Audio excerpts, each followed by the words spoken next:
ಒಂದು ವೇಳೆ ಆ ರೀತಿ ಏನಾದರೂ ಮಾಡಿದಿದ್ರೆ ಹಣಮನೂರು ಜೈಲಿನಲ್ಲಿ ರೂಮುಗಳ ಖಾಲಿ ಇರ್ತಾ ಇರಲಿಲ್ಲ, ಅದೆಲ್ಲ ತುಂಬ್ತಾ ಇತ್ತು ಅಂತ ಅಂದ್ಬಿಟ್ಟು ನಾನು ಮಾಡಿದ ತಪ್ಪೇ ಆದ್ರಿ ಅಂತವನು ಫಸ್ಟ್ ಅಲ್ಲಿ ಸೇರಿಸ್ಬೇಕಾಗಿತ್ತು.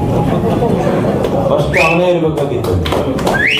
ಬಂದು ಕಾಲಿಡ್ಕೊಂಡು ಕ್ಷಮೆ ಕೇಳಿ ಏನು, ನಾನು ಅದಕ್ಕೆ ವೈಯಕ್ತಿಕ ಹೇಳಿದ್ರೆ ಬಹಳ ನಮ್ಮ ಲೀಡರ್ಸ್ ನನ್ನೇ ಬೈತಾರೆ ನೀವು ಮಾಡಿ.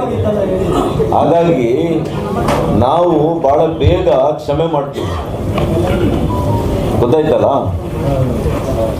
ಅದಕ್ಕೆ ಪ್ರತಿಫಲ ಇದೆ ನಮಗೆ, ಒಳ್ಳೆಯದನಕ್ಕೆ ಪ್ರತಿಫಲ ನನಗೆ ಇವತ್ತಾಗಿದೆ. ಅವ್ರ ಬಾಯಿ ಏನು ಅಂತ ನೀವೇ ನೋಡಿದ್ದೀರಿ. ಈಗ ಹೇಳೋ ಮಾತು ಇನ್ನೊಂದು ಸೆಕೆಂಡ್ ಇರಲ್ಲ ಸರ್. ಯಾವಾಗ ಕಾಲೇಜ್ ಕಂಡಿದ್ರು, ಏನು ಕಾಲೇಜ್ ಕಂಡಿದ್ರು ಎಸ್ ಎಲ್ ಅಂತ ಹೇಳ್ಬೇಕ್ರಿ. ಎಸ್ ಎಣಿಸ್ಕೋಬೇಕಷ್ಟೇ. ನಾನು ಎಸ್ ಎಲ್ ಹಿಡ್ಕೊಂಡಿದ್ರು. ಸರ್, ಬಿಜೆಪಿ ರಾಜ್ಯಾಧ್ಯಕ್ಷ ವಿಜಯೇಂದ್ರ ಅವರು ಹೇಳಿದ್ರು ವಿಧಾನಸೌಧದಲ್ಲಿ ಈ ಪ್ರಕರಣದಿಂದ ಕಾಂಗ್ರೆಸ್ನ ದೊಡ್ಡ ನಾಯಕರಿದ್ದಾರೆ ಅನ್ನೋ ಚರ್ಚೆ ನಡೀತಿದೆ ಅಂತ ಹೇಳಿದ್ದಾರೆ. ಇರ್ಬೋದು, ಅವ್ರ ಮಾಹಿತಿ ಇರ್ಬೋದು, ರಾಜ್ಯಾಧ್ಯಕ್ಷರಿಗೆ ಮಾಹಿತಿ ಇರ್ಬೋದು. ಯಾರ್ಯಾರಿದ್ದಾರೆ ಒಳ್ಳೇದಾಗಲಿ, ಅವರು ದೊಡ್ಡ ದೊಡ್ಡ ನಾಯಕರುಗಳಿಗೂ ಒಳ್ಳೇದಾಗಲಿ, ಚಿಕ್ಕ ಚಿಕ್ಕ ನಾಯಕರುಗಳಿಗೂ ಒಳ್ಳೇದಾಗಲಿ. ನಮ್ಮ ಜಿಲ್ಲಾ ಉಸ್ತುವಾರಿ ಸಚಿವರು ಪಾಪ ಇದನ್ನು ಪರ್ಸ್ನಲ್ ಆಗಿ ತಗೊಂಡು ಭಾಳ ಮುತುವರ್ಜಿಯನ್ನು ವಹಿಸ್ತಾ ಇದ್ದಾರೆ, ಅವ್ರಿಗೂ ಒಳ್ಳೇದಾಗಲಿ.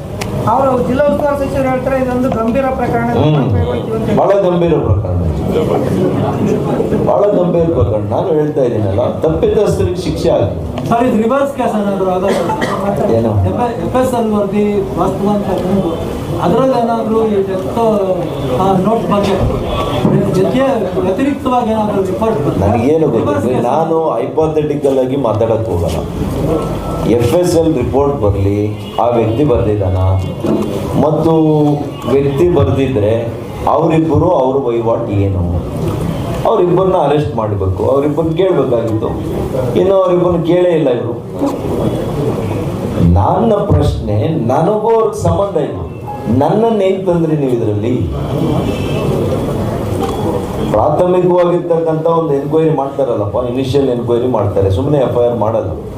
ಅದು ಕೂಡ ಒಬ್ಬ ಜನಪ್ರತಿನಿಧಿ ಮೇಲೆ ಬಂದಾಗ ಇನ್ನೂ ನೀವು ಗಂಭೀರವಾಗಿ ತಗೊಂಡು ಮಾಡಬೇಕಾಗಿತ್ತು. ಏಕಾಏಕಿ ಮಾಡಿದ್ದೀರಿ. ಅವತ್ತು ರಾಜ್ಯದ ಜನತೆ ಮುಂದೆ ನಿಂತು ಮಾತಾಡೋದು. ಯಾರು ಈ ರೀತಿಯಲ್ಲಿ ಶಾಪಗ್ರಸ್ತ, ರೋಗಗ್ರಸ್ತ ಇರ್ತಕ್ಕಂಥ ವ್ಯಕ್ತಿತ್ವಗಳು ಕೂಡಿರ್ತಕ್ಕಂಥ ವ್ಯಕ್ತಿಗಳಿಂದ ಇದಾಗಿದೆ ಅನ್ನುವಂಥದ್ದು ಅವತ್ತು ಹೊರಗಡೆ ಬರ್ತದೆ. ಸತ್ಯಾಂಶ ಅವಾಗ ಹೊರಗಡೆ ಬರ್ತದೆ. ಏನು ಹೇಳ್ಬೇಕು ವಿಶೇಷವಾಗಿ, ಅವನು ಮಾಡೋದೇ ಅದು. ದಲಿತರನ್ನ ಎತ್ತು ಕಟ್ಟುವಂಥದ್ದೇ ಪೊಲಿಟಿಕ್ಸ್ ಅವರು, ಇನ್ನೇನೂ ಇಲ್ಲ. ಅದ್ರ ಮೂಲಕ ಅವನೇನು ಯಶಸ್ಸು ಆಗಲ್ಲ.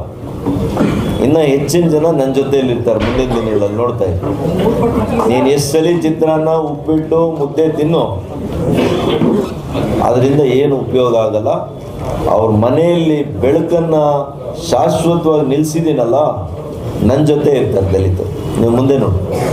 ಅವರು ದಲಿತ ವರ್ಗದ ಬಾಬು ಸತ್ತಿದ್ದಕ್ಕೆ ಈ ರೀತಿ ನಿರಾಧರಣೆ ಸಮಾಜದಲ್ಲಾಗಿದೆ. ಅದೇ ಮೇಲ್ವರ್ಗದವ್ರು ಏನಾದ್ರು ಈ ರೀತಿ ಆತ್ಮಹತ್ಯೆ ಮಾಡ್ಕೊಂಡಿದ್ದೀರಿ, ಊರಿಗೆ ಬೆಂಕಿ ಬೀಳ್ತಾ ಇತ್ತು ಅಂತ ಕೂಡ ಒಂದು ಆರೋಪ ಇದೆ. ಬೆಂಕಿ ಹಚ್ಚೋದು ಇವರೇ, ಬೆಂಕಿ ಆರಿಸೋದು ಇವರೇ ಏನ್ರಿ? ಬೆಂಕಿ ಹಚ್ಚುವಂಥವ್ರೇ ಇವರು, ಬೆಂಕಿ ಹಚ್ಚಿರೋದು ಇವರೇ. ಅದರಲ್ಲೇನು ಅನುಮಾನನೇ ಇಲ್ಲ.